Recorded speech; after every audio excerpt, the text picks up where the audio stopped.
Hello दोस्तों, स्वागत है आपका यूट्यूब चैनल प्रगति कोचिंग सेंटर में। दोस्तों मैं हूं आलोक यादव और आज हम लोग पढ़ने वाले हैं क्लास 10th का गणित का पहला यूनिट संख्या पद्धति, जो 10 नंबर का पूछा जाता है। दोस्तों आज इस वीडियो में हम लोग संख्या पद्धति को जीरो से लेकर के हाई लेवल तक आज समझेंगे और पूरा के पूरा इसका थ्योरी कंप्लीट करेंगे। दोस्तों बने रहिए वीडियो के अंत तक। अगर आप लोग को वीडियो पसंद आए तो नीचे रेड कलर का सब्सक्राइब का बटन होगा, आप उसको सब्सक्राइब जरूर करें और दोस्तों इस वीडियो को ज़्यादा से ज़्यादा अपने दोस्तों तक शेयर करें।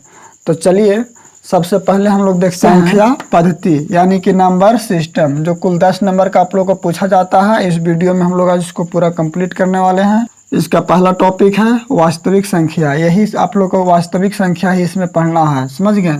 तो सबसे पहले हम लोग जानेंगे कि वास्तविक संख्या आया कहाँ से। तो दोस्तों संख्याएं यानी कि नंबर, संख्या तो आप लोग जानते होंगे। तो दोस्तों संख्या एक प्रकार के संकेत होते हैं जो विशेष मान को धारण किए हुए रहते हैं।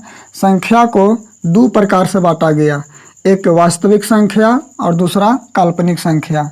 दोस्तों हम लोग को इस पूरा के पूरा चैप्टर में हम लोग को वास्तविक संख्या के बारे में पढ़ना है और काल्पनिक संख्या के बारे में हम लोग को 10th क्लास में नहीं पढ़ना है।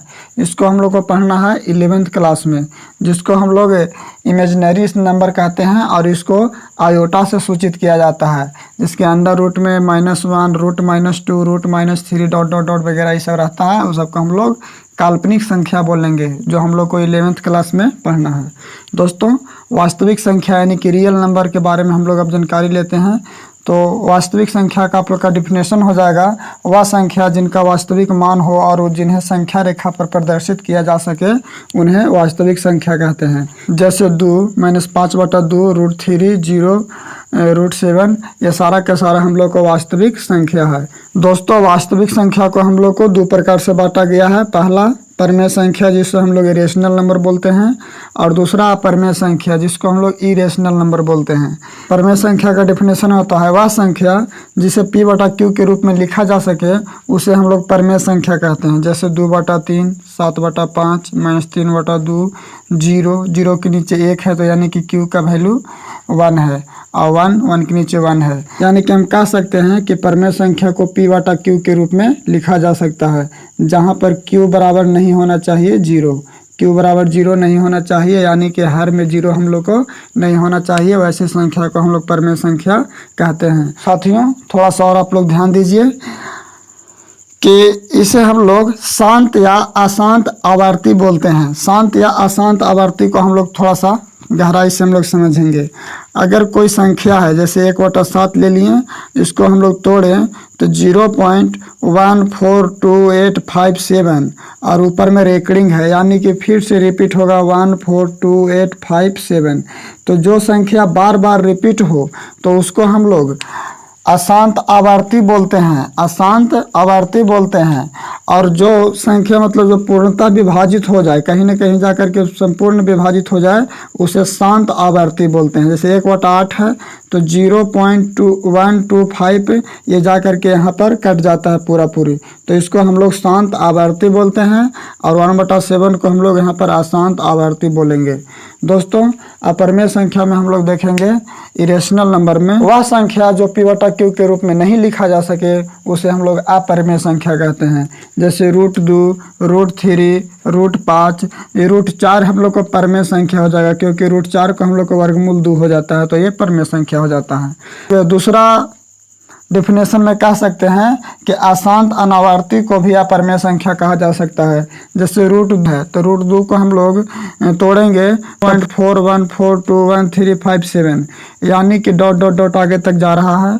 तो आप इसको में गौर से ध्यान से देखिएगा कि इसमें जो चीज़ एक बार आ गया वो दोबारा रिपीट नहीं हुआ, तो दोबारा रिपीट नहीं हुआ तो अशांत अनावर्ती हो गया। अगर दोबारा रिपीट हो जाता तो अशांत आवर्ती हो जाता, समझ गए। तो आप लोग को शांत या अशांत आवर्ती या अशांत अनावर्ती समझ में आ गया होगा। शांत आवर्ती बोले तो 1/8 को यानी कि जो पूरा पूरा कट जाए यहाँ पर तो शांत आवर्ती, और जो रिपीट हो करके जा रहा है मतलब पूरा नहीं कट रहा है लेकिन रिपीट हो रहा है तो अशांत आवर्ती, और पूरा जा रहा है लेकिन दोबारा अंक रिपीट नहीं हो रहा है तो अशांत अनावर्ती हम लोग कहें। तो हम लोग पढ़ें प्रमेय संख्या और अप्रमेय संख्या पढ़ लिए। तो दोस्तों आगे हम लोग देखेंगे प्रमेय संख्या के बारे में। प्रमेय और अप्रमेय तो हम लोग देख लिए हैं, बट प्रमेय संख्या का कितना भाग होता है उसके बारे में हम लोग समझेंगे। प्रमेय संख्या दो प्रकार के होते हैं, एक के भिन्न और दूसरा पूर्णांक। भिन्न को हम लोग फ्रैक्शन बोलेंगे और पूर्णांक को हम लोग इंटीजर बोलेंगे। भिन्न संख्या का डिफिनेशन होता है वह संख्या जो p/q के रूप में हो परंतु q बराबर 0 या 1 नहीं होना चाहिए। जैसे में देखिए 2/3, 7/5, -3/2, मतलब बाटा में कितना भी हो जाए, प्लस हो या माइनस हो उससे मतलब नहीं, लेकिन 0 या 1 नहीं होना चाहिए, उसी को हम लोग भिन्न संख्या बोलेंगे। पूर्णांक में हम लोग देखेंगे कि वह संख्या जो p/q के रूप में हो परंतु q बराबर 1 होना चाहिए। जैसे में देखिए मतलब डॉट डॉट डॉट अनंत से आ रहा है माइनस और -3, -2, -1, 0, 1, 2, 3, 4, 5, 6, 7 आगे तक जाते रहेगा, यानी कि नीचे में हमेशा 1 होना चाहिए। यानी कि ऋणात्मक से लेकर के शून्य होते हुए धनात्मक की ओर जाते हुए संख्या को हम लोग पूर्णांक बोलेंगे। पूर्णांक 3 प्रकार के होते हैं, ऋणात्मक पूर्णांक यानी कि निगेटिव इंटीजर, शून्य पूर्णांक यानी कि 0 इंटीजर, और धनात्मक पूर्णांक यानी कि पॉजिटिव इंटीजर। ऋणात्मक पूर्णांक यानी कि -1, -2, -3, -4, -5 जितना भी मतलब माइनस लगा हुआ अंक रहेगा वो सब को हम लोग ऋणात्मक पूर्णांक बोलेंगे। और शून्य यानी कि 0 को ही केवल शून्य पूर्णांक बोलेंगे, और गिनती की ओर बढ़ने वाले संख्या को हम लोग धनात्मक पूर्णांक कहेंगे। इसको हम लोग दूसरे शब्दों में कह सकते हैं प्राकृत संख्या। प्राकृत संख्या यानी कि गिनती की ओर जाने वाले संख्या को हम लोग प्राकृत संख्या कहते हैं। और शून्य को और धनात्मक को अगर मिला दें तो ये हम लोग को हो जाएगा पूर्ण संख्या। जो शून्य से होकर के गिनती की ओर आगे बढ़ते चले जाए वो सब को हम लोग बोलते हैं पूर्ण संख्या। पूर्ण संख्या। और कुछ टॉपिक है उसको हम लोग आगे देख लेते हैं। दोस्तों अगला हम लोग को है सम संख्या यानी कि इवन नंबर। संख्या जो 2 से पूर्णतः विभाजित हो जाए उसे हम लोग सम संख्या कहते हैं। जैसे 0 भी, अगर पहले हम लोग पढ़ते थे 2 से लेकर के आगे बढ़ते थे, लेकिन आप लोग अब क्लास 10th में आ गए हैं तो इसमें अब 0 भी शामिल हो जाएगा। 0 और +-2, +-4, +-6, +-8, यानी कि पॉजिटिव भी और निगेटिव भी हम लोग को जो 2 से विभाजित हो जाए उसे हम लोग सम संख्या कहेंगे। अगला है विषम संख्या यानी कि ऑड नंबर। तो वे संख्याएं जो 2 से पूर्णतः विभाजित ना हो उसे हम लोग विषम संख्या कहते हैं। जैसे +-1, +-3, +-5, +-7, +-11 आगे डॉट डॉट डॉट। और उसके बाद हम लोग का हो जाएगा अभाज्य संख्या या फिर ऋण संख्या। अभाज्य संख्या का दूसरा नाम है ऋण संख्या। इसको हम लोग अंग्रेजी में बोलते हैं प्राइम नंबर। ऐसी संख्या जो एक या स्वयं से कटे उसे हम लोग अभाज्य संख्या या ऋण संख्या कहते हैं। जैसे 2 चाहे तो 2 से ही कट रहा है या फिर 1 से कट रहा है। 3 या तो खुद से कट रहा है या फिर 1 से कट रहा है।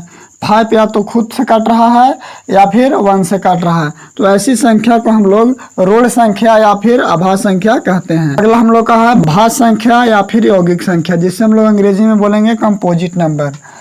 तो ऐसी संख्या जो खुद या 1 से तो कटे लेकिन किसी दूसरे संख्या से भी कटे उसको हम लोग यौगिक संख्या या फिर भाज्य संख्या कहेंगे। जैसे में 4, 6, 8, 9, 10, 12 ये सब खुद से भी कट रहा है, एक से भी कट रहा है और किसी दूसरे संख्या से भी कट रहा है। जैसे 4 2 से कट गया, 6 2 से, 3 से, और 6 से और 1 से, सबसे कट गया। तो हम लोग इसको भाज्य संख्या या फिर यौगिक संख्या कहते हैं।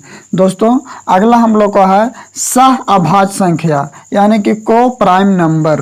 वैसी 2 संख्याएं जिसका HCF यानी कि महत्तम समअपवर्तक एक हो उसे हम लोग सह अभाज्य संख्या कहते हैं। जैसे में 3,4, 7,9, 4,9 यानी कि 3 और 4 का HCF जब निकालेंगे हम लोग तो हम लोग को 3 के हो जाएगा 1 गुने 3 और 4 के हो जाएगा 1 गुने 4 यानी कि HCF जो हो गया ये हो गया 1। तो वैसी दो संख्या जिसका HCF 1 हो उसे हम लोग सह अभाज्य संख्या कहते हैं।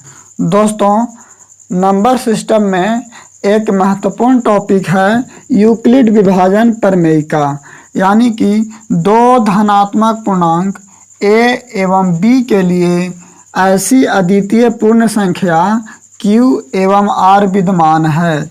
a बराबर bq प्लस r, जहाँ 0 से बड़ा या बराबर है r और उससे बड़ा है b। a को हम लोग भाज्य बोलेंगे, b को हम लोग भाजक बोलेंगे, q को हम लोग भागफल बोलेंगे और r को हम लोग शेषफल बोलेंगे। हम लोग इससे पहले एक बात समझ लेते हैं, यूक्लिड विभाजन एल्गोरिथ्म। यूक्लिड विभाजन एल्गोरिथ्म कहता है कि अगर कोई दो गो संख्या है उसका HCF निकालना है तो हम लोग यूक्लिड विभाजन प्रमेयिका से निकालेंगे। अगर उसको 2-3 चरण में अगर निकालते हैं तो उसी को हम लोग बोलते हैं यूक्लिड विभाजन एल्गोरिथ्म।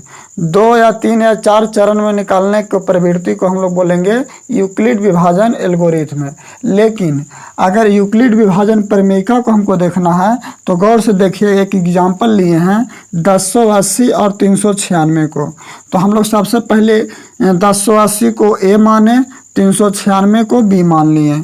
तो यूक्लिड विभाजन प्रमेयिका कहता है a बराबर bq प्लस r, यानी कि 1080 को तोड़ेंगे तो 396 गुने 2 प्लस 288।